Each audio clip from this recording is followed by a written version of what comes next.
Anselme est un prince.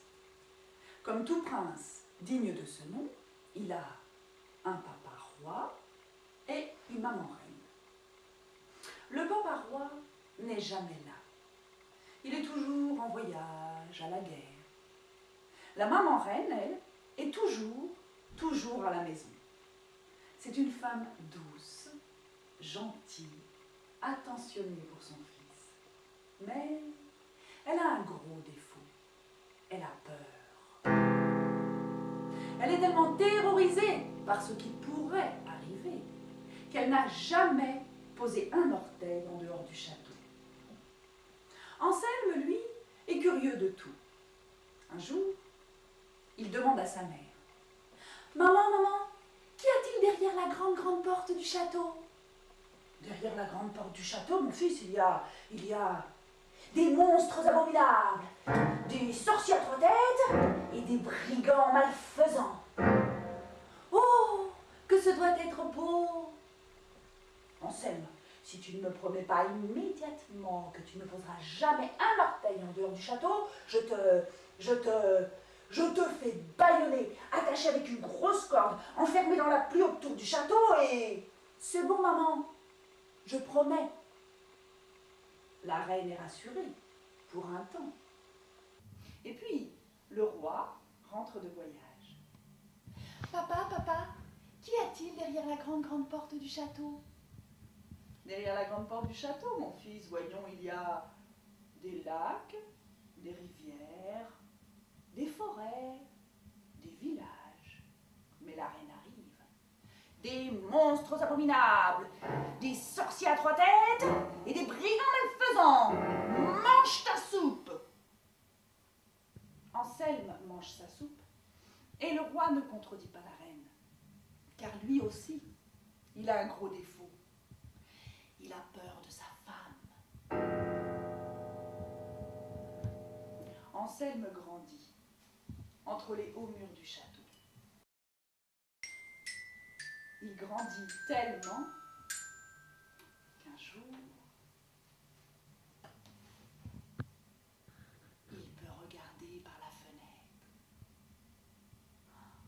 Et là, oh, magique, c'est beau!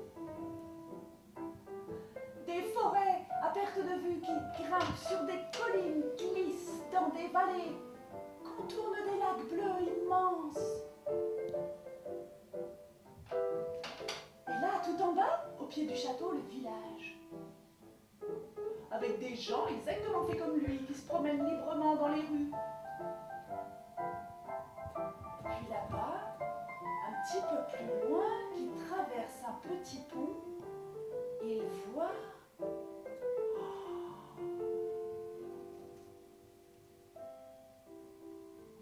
une fille.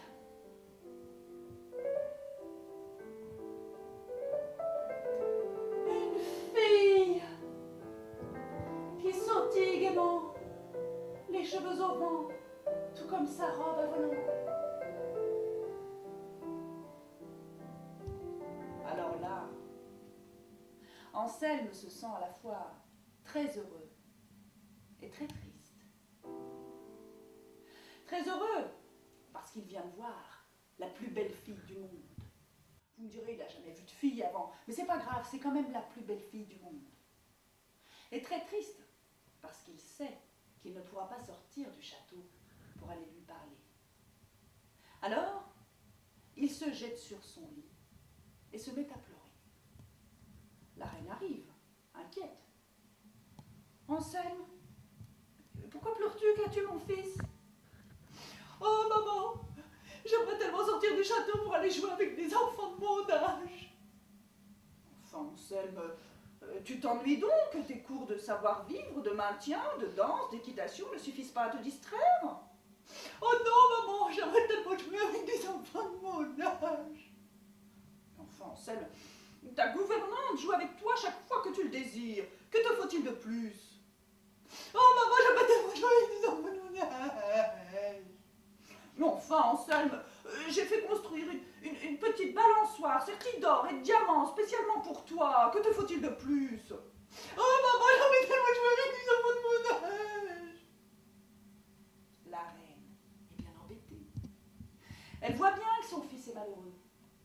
Mais elle ne peut pas se résoudre à le laisser sortir du château, elle a bien trop peur. Alors elle réfléchit et elle finit par trouver une idée inédite. Anselme, dans une partie du château où nous autres, nous n'allons pas, il y a un autre petit garçon. C'est le fils de la cuisinière. Normalement, un fils de roi ne peut pas jouer avec un fils de cuisinière, ça ne se fait pas.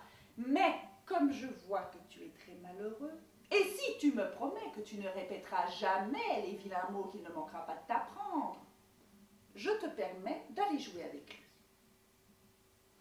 Anselme est tellement heureux qu'il en oublie sa peine de ne pouvoir sortir du château.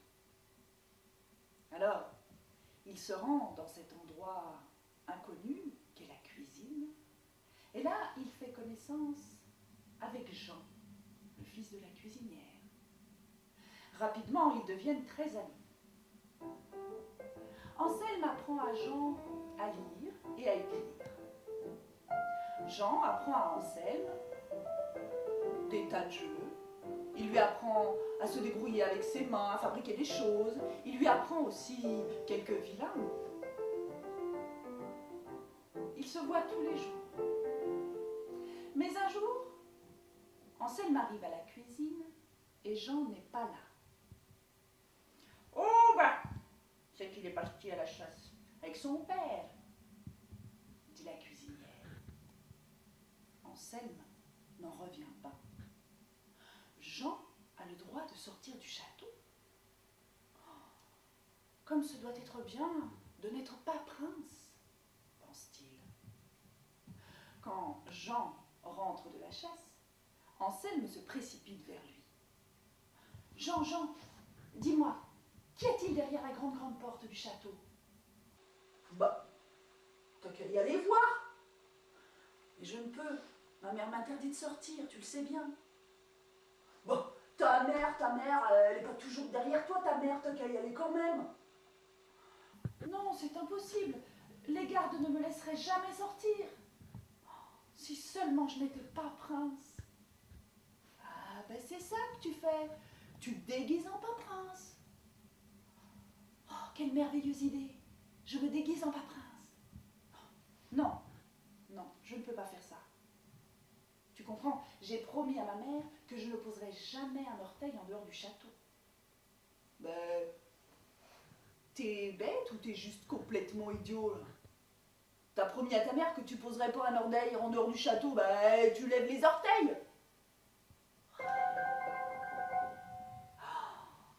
Sais-tu, mon ami, que tu es suprêmement intelligent? Quelle magnifique idée!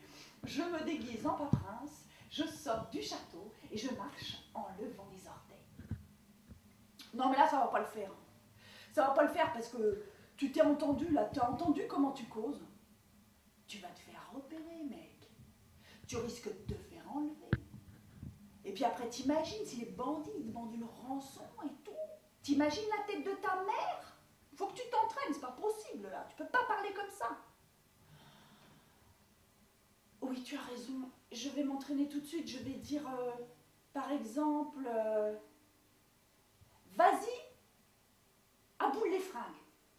C'est ça, ouais, vas-y, aboule les fringues, c'est bien ça. Continue. Vas-y, aboule les fringues. Que je me sape en vacher ou quelque chose du genre. T'es au poil, mec.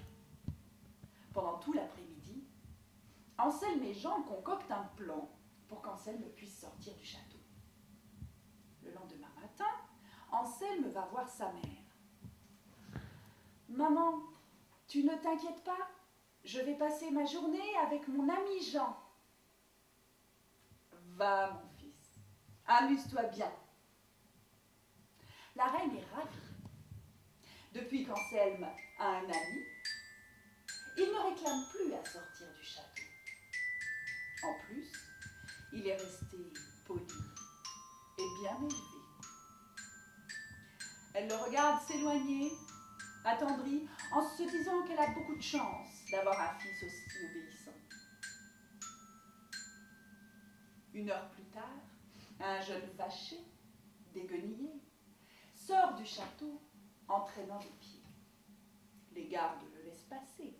Mais s'ils l'avaient regardé avec un petit peu plus d'attention, ils auraient reconnu le prince Anselme, qui, tout en traînant des pieds, prend bien garde à lever ses petits orteils.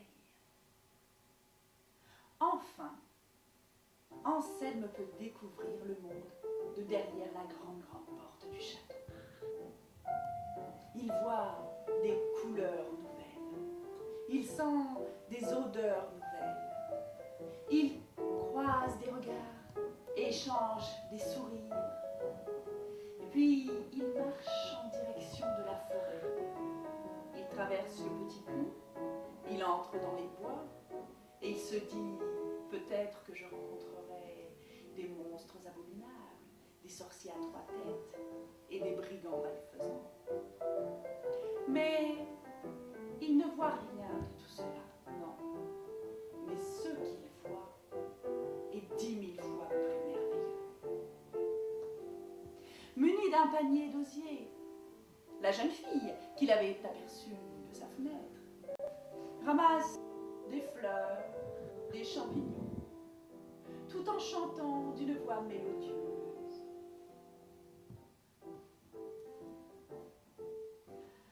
On l'a jamais vu, mais il paraît très délidé, que c'est le plus laid, très délidé, le plus laid de tous les princes. On l'a jamais vu, le prince Anselme. On l'a jamais vu, mais ça c'est sûr, très délidé. Derrière c'est au mur, très délidé, il y a une pourriture.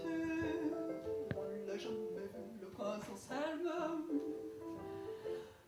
On l'a jamais vu, mais croyez-moi, très délidé.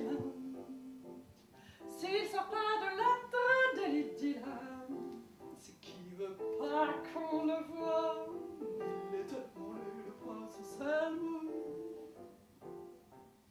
Anselme est tellement subjugué par la voix mélodieuse de la jeune fille qu'il prend même pas garde aux paroles insultantes de la chanson. Au contraire, il reprend avec elle, complètement hypnotisé. On l'a jamais vu, mais il paraît tradélidilait. Oh! Effrayée, la jeune fille, qui ne l'avait pas vu arriver, lâche son panier. Oh! Pardonnez-moi, demoiselle, je ne voulais pas vous effrayer.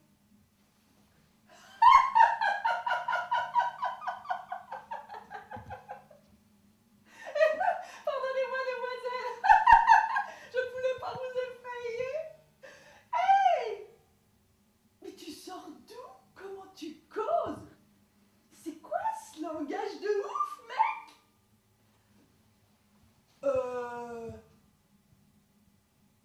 C'est un tic. Je parle normal, comme d'hab, et d'un coup, un truc dans ma caboche qui se débloque et paf, je me mets à causer n'importe nawak, c'est, tu vois quoi.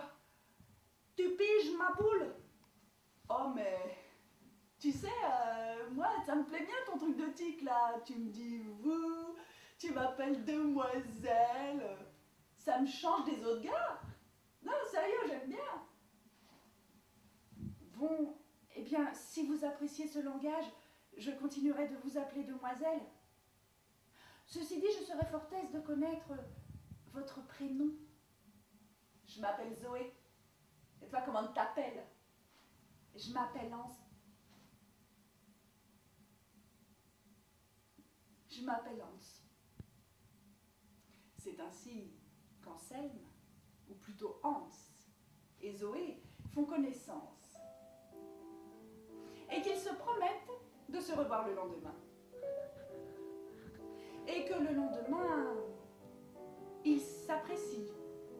Et qu'ils se promettent de se revoir le lendemain. Et que le lendemain, ils commencent à bien s'aimer et qu'ils se promettent de se revoir le lendemain. Et que le lendemain, ils commencent à vraiment beaucoup s'attacher l'un à l'autre. Et qu'ils se promettent de se revoir le lendemain. Et que le lendemain, ils commencent à se sentir épris. Et qu'ils se promettent de se revoir le lendemain. Et que le lendemain, comme ça, pendant des années, sans que la reine ne se doute de rien, sans que Zoé ne se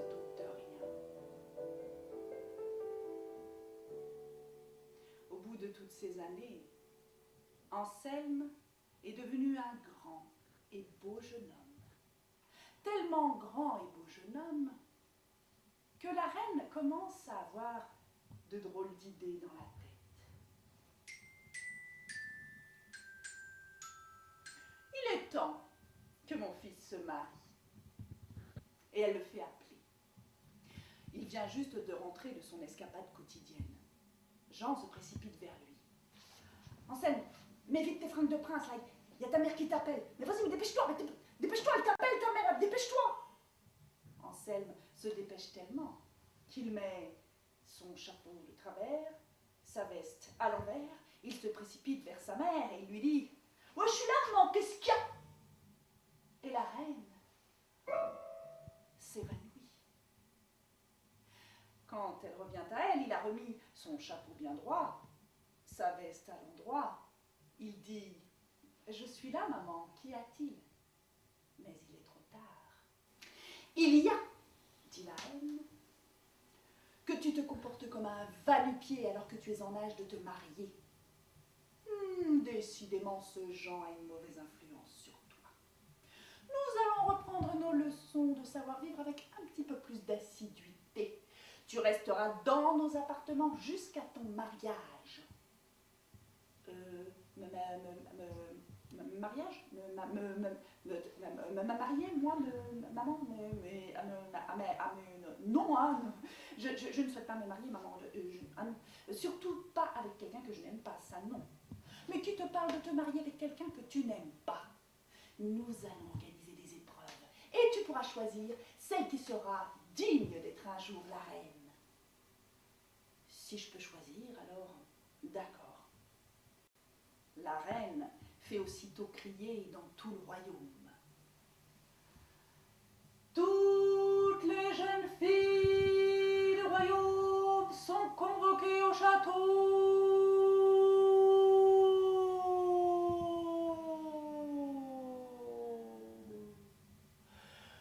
Le prince Anselme choisira sa femme à l'issue de 3 épreuves.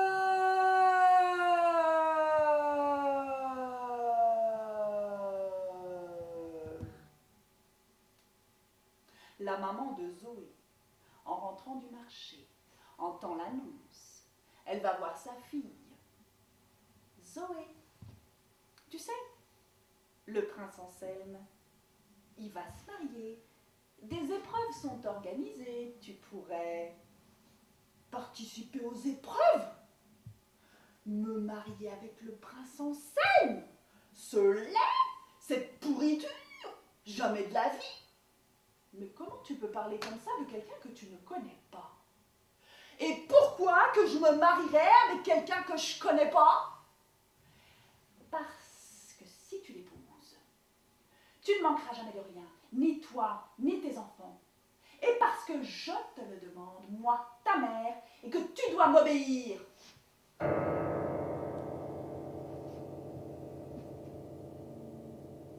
D'accord. Je participerai aux épreuves, mais promets-moi de me laisser me débrouiller toute seule. C'est entendu. Le lendemain, toutes les jeunes filles du royaume se retrouvent dans la cour du château. La reine apparaît à l'un des balcons.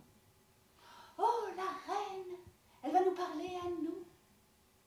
Mesdemoiselles, dit la reine, les épreuves vont durer 3 jours. Pendant ces 3 jours, vous ne pourrez pas voir le prince Anselme, mais lui pourra vous observer de derrière ses persiennes. Les jeunes filles commencent à glousser. C'est parce qu'il est trop laid. Il veut pas qu'on le voie. Paraît que c'est une pourriture, hein. Ouais, mais moi je l'épouserai quand même, parce qu'il est prince.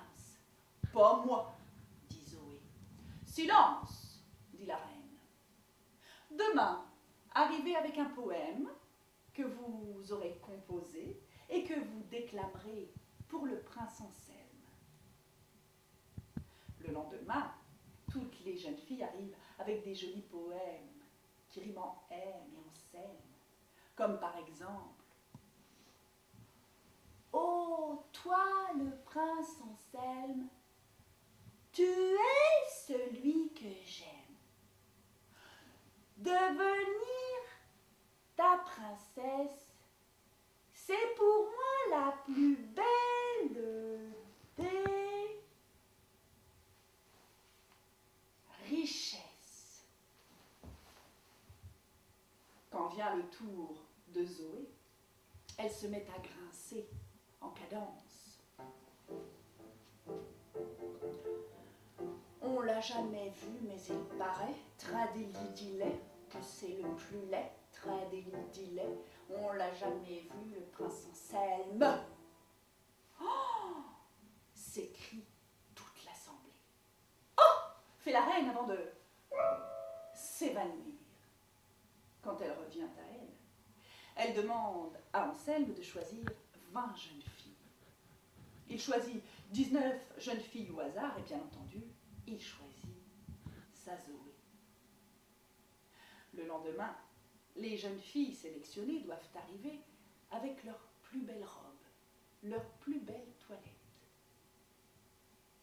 Caché derrière ses persiennes, Anselme est ébloui quand il voit tous ces cheveux blonds, tous ces yeux bleus, toutes ces robes à volants. Mais quand il voit sa Zoé, son cœur déborde d'amour. Elle a mis en guise de robe un sac de toile de jute qu'elle a préalablement roulé dans la boue. Ses cheveux sont sales et forment une croûte tout autour de sa tête. Elle marche pieds nus et pour arriver jusqu'au château, elle n'a manqué aucune bouse de vache.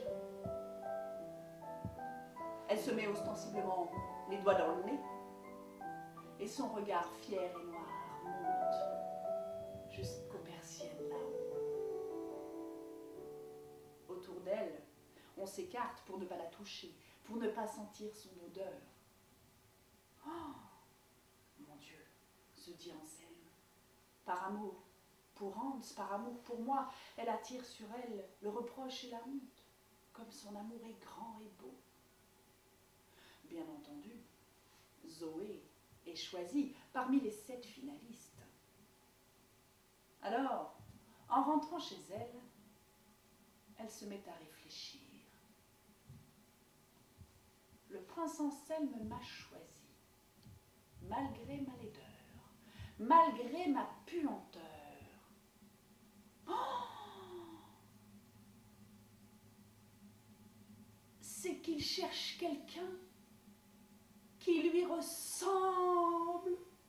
Oh, qu'est-ce qui doit être laid? Oh, qu'est-ce qui doit puer? Pour demain, je dois faire un pain. Eh bien, je ne le ferai pas comme j'avais pensé au départ, farci de crottes de bique. Non, je le ferai délicieux. Et pour être sûr qu'il soit bon, je penserai à Hans en le faisant. Hans, que j'ai pas vu depuis 3 jours. Pourvu qu'il lui soit rien arrivé. Pourvu qu'il n'ait pas pris un sabot de vache dans la tête. Le lendemain matin, la reine entre dans la chambre d'Anselme avec un grand plateau d'argent. Sur le plateau, 7 pains, bien alignés. Anselme se réjouit. Il se dit: je n'aurai qu'à choisir le pain farci de crottes de bique. Mais quand il voit arriver les pains, il commence à se faire du souci, car tous, ils sont beaux. Tous, ils sentent bon. Comment va-t-il faire pour reconnaître le pain de Zoé? Il prend le premier pain, en détache un morceau, le goûte.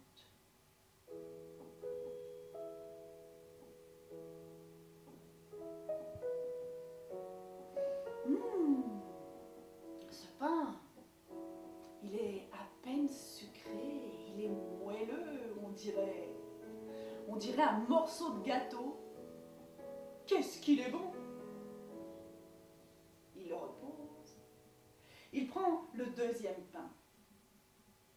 Il en détache un morceau. Il le goûte.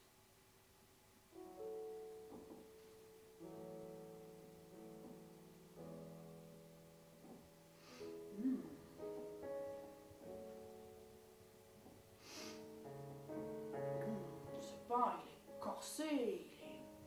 Il a du caractère, ce pain, on dirait un morceau de forêt. Qu'est-ce qu'il est bon! Il le repose. Il prend le troisième pain. Il en détache un morceau. Il le goûte.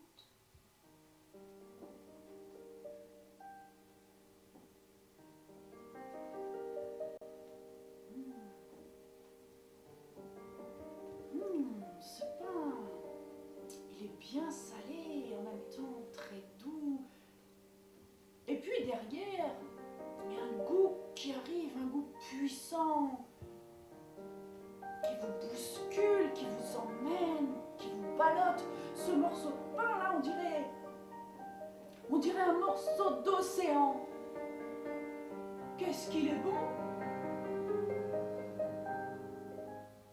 Il le repose. Il prend le quatrième pain. Il en détache un morceau. Il le goûte.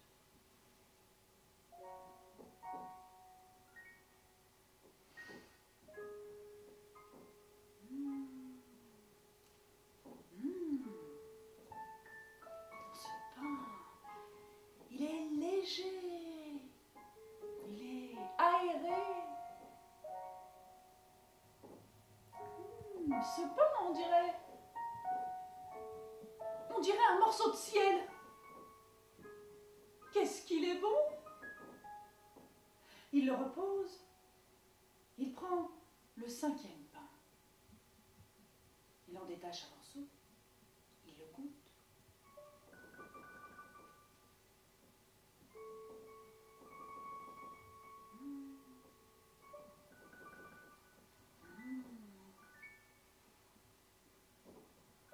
Ce pain, c'est comme quelque chose qui pétille, qui brille, qui vous emmène loin, loin, loin, loin. Ce pain, on dirait un morceau d'étoile. Qu'est-ce qu'il est bon! Il le repose. Il prend le sixième pain. Il en détache un morceau. Il le goûte.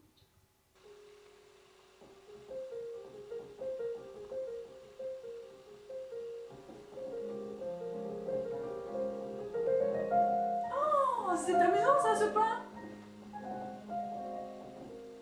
C'est amusant ce pain! C'est un pain qui chante! Ce pain! On dirait un morceau de musique! Qu'est-ce qu'il est bon! Il le repose. Et d'une main toute moite, toute tremblante, il prend le septième pain. Mais que devient Zoé pendant ce temps-là? Zoé, elle est assise près du petit pont où elle a coutume de retrouver Hans, et elle pleure. Un jeune garçon passe par là. Qu'est-ce que t'as, toi? Pourquoi tu pleures? Ouais, je pleure parce que j'avais un super ami. Là, ça fait 4 jours que je l'ai pas vu. Je sais pas ce qu'il est devenu. Ah, c'est marrant ce que tu dis. Ah bah non, c'est pas drôle. Moi, ce que je veux dire, c'est que c'est étrange. Parce que moi aussi, j'ai un super pote, et moi aussi, ça fait 4 jours que je l'ai pas vu. Mais moi, je sais pourquoi. Ah ouais, pourquoi? Parce que un fils de roi peut pas fréquenter un fils de cuisinière. Surtout que maintenant, il va se marier avec quelqu'un de vachement comme il faut, tu vois. Donc forcément... Tu veux dire que tu connais le prince Anselme? Un peu que je le connais. Et tu le répètes pas, mais je l'ai aidé à sortir du château. Et toi, comment s'appelle ton pote? Il s'appelle Hans. Et il m'aime. Hans m'aime. Hans m'aime. Hans m'aime, Hans m'aime, Hans m'aime, Hans m'aime, Hans m'aime, Hans m'aime. On s'aime. D'un même mouvement, Jean et Zoé tournent la tête et regardent vers les persiennes là-haut. Et derrière les persiennes, Anselme est là, avec le 7e pain. Il en détache un morceau, il le goûte.